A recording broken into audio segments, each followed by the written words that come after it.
Shalom saudara-saudara yang dikasihi oleh Tuhan. Kita bersyukur untuk segala kebaikan Tuhan. Saudara, kita harus menyadari bahwa di dalam diri kita itu ada banyak bagian-bagian yang penting. Misalnya pikiran, kehendak, dan perasaan.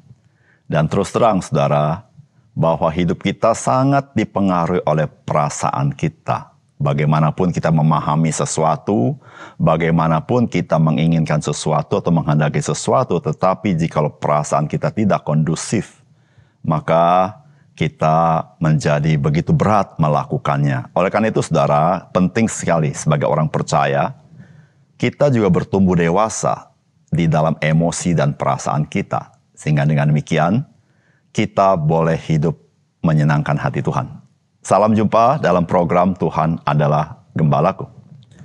Saudara, perasaan terluka merupakan perkara yang serius dibanding berbeda pendapat atau berbeda cara pikir.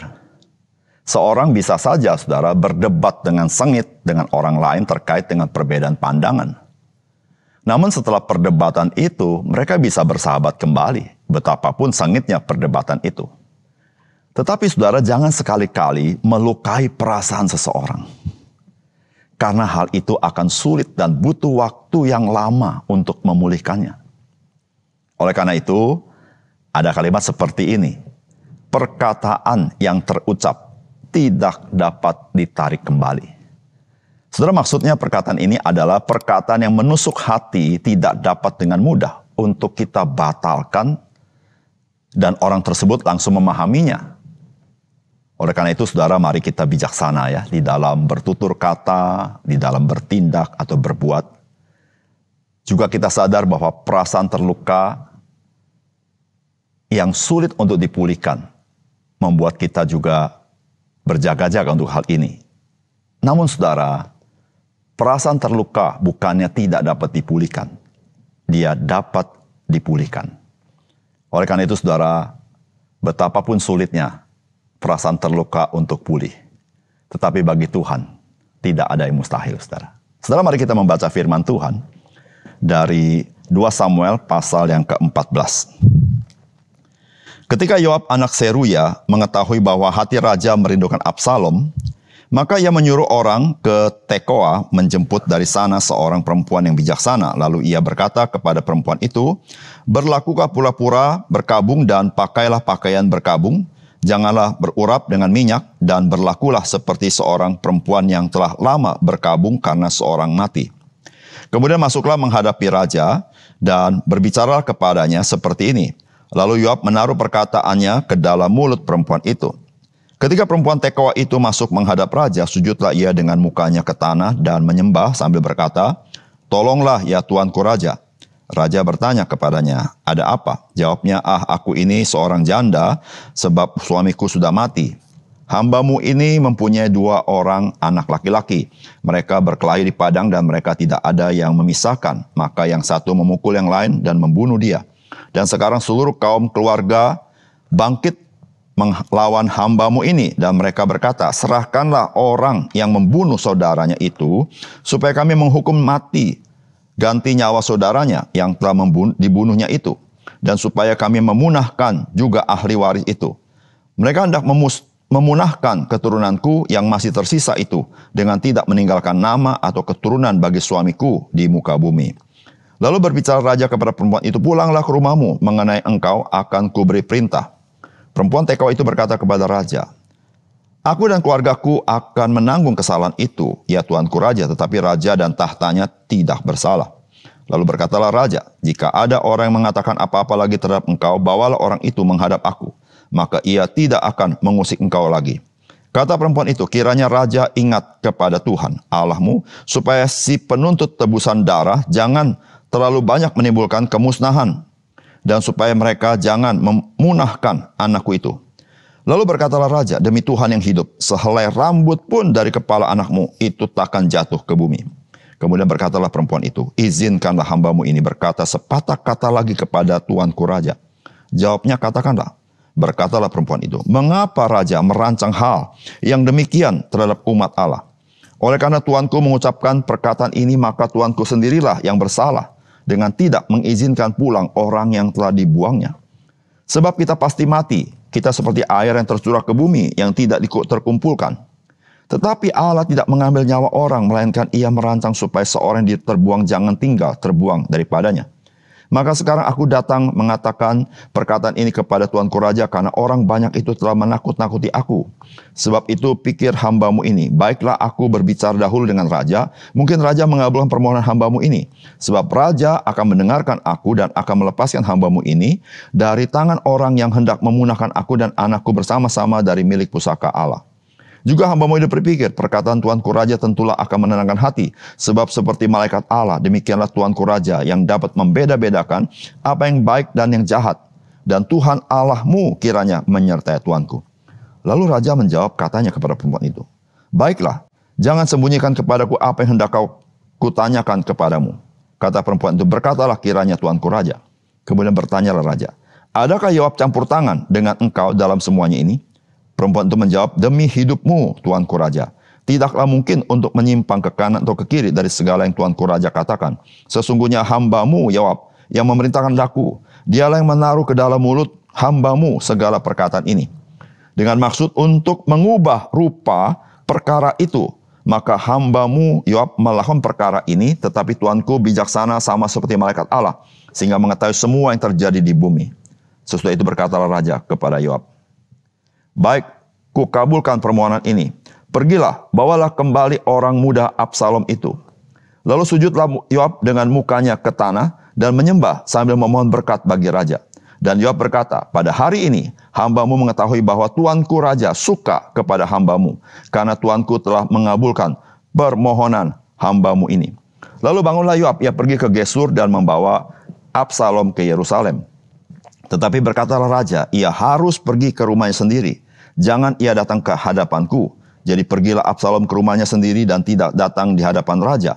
Di seluruh Israel tidak ada yang begitu banyak dipuji kecantikannya seperti Absalom. Dari telapak kakinya sampai ujung kepalanya tidak ada cacat padanya. Apabila ia mencukur rambutnya, pada akhir tiap-tiap tahun ia mencukurnya karena menjadi terlalu berat baginya, maka ditimbangnya rambutnya itu 200 shikal beratnya, menurut batu timbangan raja. Bagi Absalom lahirlah tiga orang anak laki-laki dan seorang anak perempuan yang bernama Tamar. Ia seorang perempuan yang cantik. Setelah Absalom diam di Yerusalem genap 2 tahun lamanya dengan tidak datang ke hadapan raja, maka Absalom menyuruh memanggil Yoab untuk diutus kepada raja. Tetapi ia tidak mau datang kepadanya, kemudian disuruhnya memanggil dia lagi untuk kedua kalinya, tetapi ia tidak mau datang. Lalu berkatalah ia kepada hamba-hambanya, lihat, ladang Yoab ada di sisi ladangku dan di sana ada jelainya. Pergilah, bakarlah itu. Maka hamba-hamba Absalom membakar ladang itu. Lalu Yoab pergi mendapatnya Absalom ke rumahnya dan bertanya kepadanya, mengapa hamba-hambamu membakar ladang kepunyaanku itu? Jawab Absalom kepada Yoab, ya, aku telah menyuruh orang kepadamu mengatakan, datanglah kemari, supaya aku mengutus engkau kepada raja untuk mengatakan, apa gunanya aku datang dari Gesur?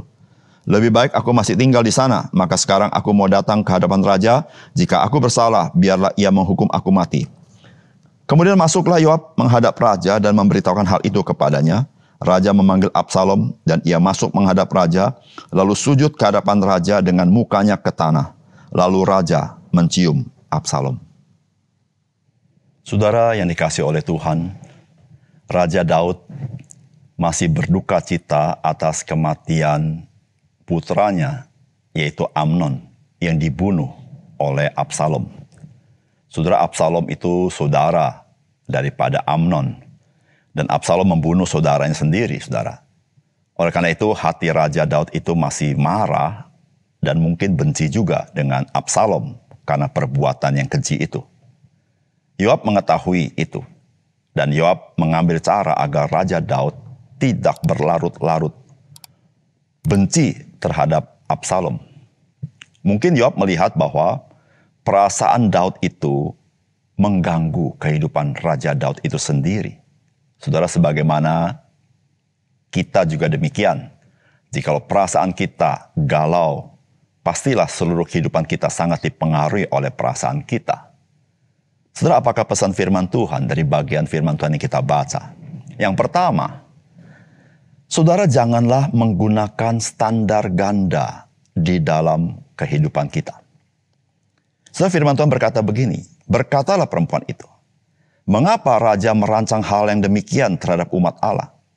Oleh karena tuanku mengucapkan perkataan ini, maka tuanku sendirilah yang bersalah dengan tidak mengizinkan pulang orang yang telah dibuangnya. Saudara, Yoab, panglima perang daripada Raja Daud, dia melihat bagaimana Raja Daud sangat terganggu oleh perasaannya terhadap Absalom dengan duka cita yang mendalam terhadap kematian Amnon. Maka dia menggunakan seorang perempuan bijaksana untuk bermain sandiwara datang ke hadapan raja. Perempuan ini harus datang kepada raja dan menyampaikan bahwa dia adalah seorang janda dan dia punya 2 anak laki-laki. Dan 2 anak laki-laki di padang berkelahi sampai 1 orang membunuh yang lainnya. Lalu keluarga besar daripada wanita ini menuntut balas untuk kematian salah satu saudaranya dan mereka ingin membunuh daripada anak laki-laki ini yang membunuh saudaranya ini. Sehingga saudara, perempuan ini minta pembelaan daripada Raja Daud. Dan saudara, Raja Daud memberikan janji bahwa anak itu tidak boleh dihukum mati. Sehelai rambut pun tidak akan jatuh dari kepalanya, saudara. Nah, saudara, disitulah saudara perempuan yang bijaksana ini menyampaikan kepada Raja Daud bahwa engkau membela anakku supaya dia tidak mati. Tetapi engkau sendiri terhadap anakmu sendiri, engkau begitu membencinya. Maksudnya adalah Absalom. Engkau tidak mau menerima dia. Saudara, jika kita membaca di dalam ayat pertama dalam terjemahan Alkitab Bahasa Indonesia, dikatakan oleh firman Tuhan bahwa hati raja merindukan Absalom. Sebetulnya lebih baik diterjemahkan hati raja tertuju kepada Absalom. Apa maksudnya tertuju kepada Absalom? Kalau kita membaca Kisah pasal 14, pasti maksudnya tertuju ke Absalom adalah raja masih marah kepada Absalom. Dan mungkin, saudara, dia masih membenci Absalom, saudara. Nah, saudara yang kasih dalam Tuhan, apa yang Raja Daud perbuat? Kita melihat Raja Daud melakukan tindakan standar ganda di dalam dia memberikan sebuah penilaian. Terhadap kasus perempuan itu, dia membela anaknya membunuh saudaranya. Tetapi bagi kasus dirinya sendiri yang dialami, dia tidak membela Absalom. Bahkan mungkin, selain dia marah, dia benci Absalom, bisa saja dia juga ingin mengenyahkan Absalom. Atau setidaknya tidak kembali menerima Absalom di dalam keluarganya. Saudara yang kasih dalam Tuhan, standar ganda, saudara, ini bisa kita lakukan dalam hidup kita sehari-hari sebagai orang percaya. Saudara, Tuhan Yesus menegur pemimpin-pemimpin agama orang Yahudi karena mereka dalam hidup mereka mengambil standar ganda. Maksudnya, bagi diri mereka sendiri berbeda jikalau itu bagi orang lain. Maka Tuhan Yesus menegur mereka bahwa mereka itu menaruh beban di pundak orang lain yang tidak mau disentuh oleh mereka sendiri.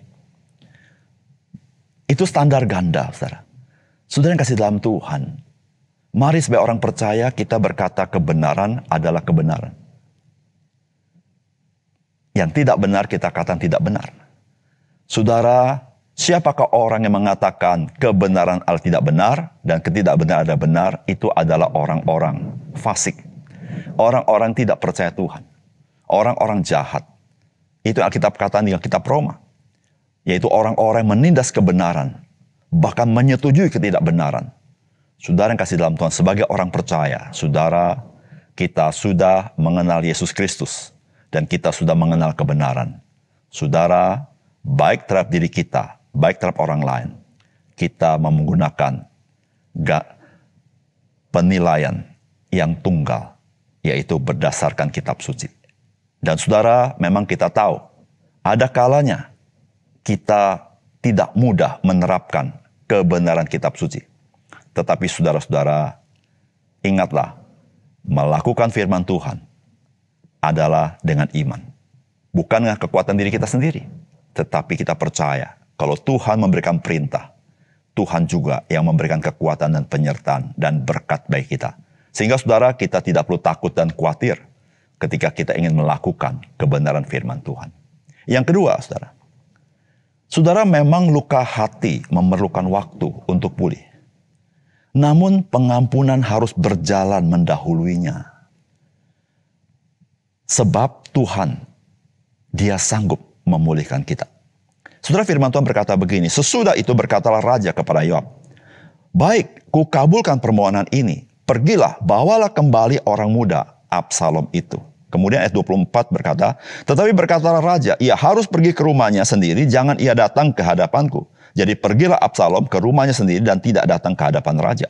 Ayat 33. Kemudian masuklah Yoab menghadap raja dan memberitahukan hal itu kepadanya. Raja memanggil Absalom dan ia masuk menghadap raja, lalu sujud ke hadapan raja dengan muka ke tanah, lalu raja mencium Absalom. Saudara, ada sebuah realitas yang kita tidak bisa dan tidak boleh menyangkali, bahwa luka di dalam hati kita tidak terlalu mudah untuk disembuhkan. Setidaknya saudara, dia perlu waktu. Dia perlu waktu. Namun saudara yang kasih dalam Tuhan, kita tidak boleh excuse dengan luka di dalam hati kita dan berkata bahwa luka hati saya tidak bisa sembuh.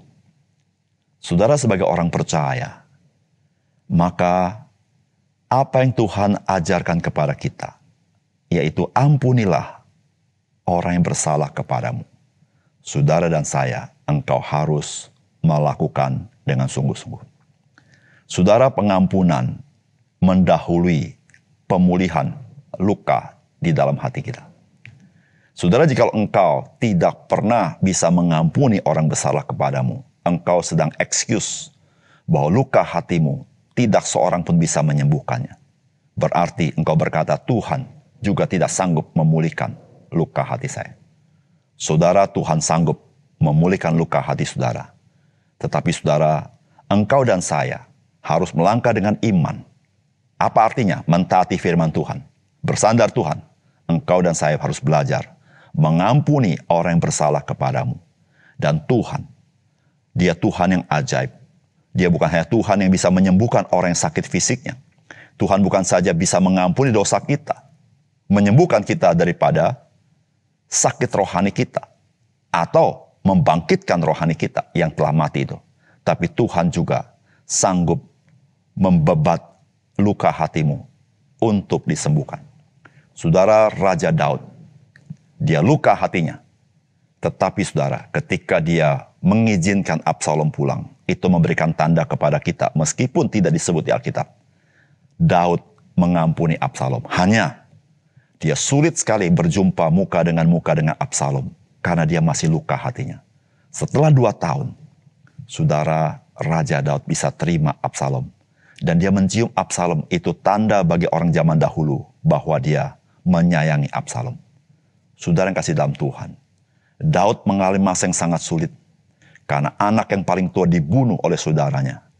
Saudara, tetapi di dalam anugerah Tuhan, dia bisa disembuhkan, dipulihkan luka hatinya. Saudara, Tuhan sanggup memulihkan luka hatimu. Asal, mari kita belajar melangkah dengan iman. Ampuni orang yang bersalah kepada kita. Mari kita berdoa. Bapa surga, terima kasih untuk kebenaran firman Tuhan. Biarlah firman-Mu sekali lagi menguatkan hati kami, sehingga kami menjadi orang-orang yang bijaksana, orang-orang yang tahu bagaimana mentaati Engkau, sehingga kami boleh mengalami pertolongan Tuhan. Tuhan, kami serahkan hidup kami kepadamu. Mohon pertolongan-Mu di dalam masa-masa sulit, supaya kami ada kekuatan daripada Tuhan. Dalam nama Tuhan Yesus kami berdoa. Amin.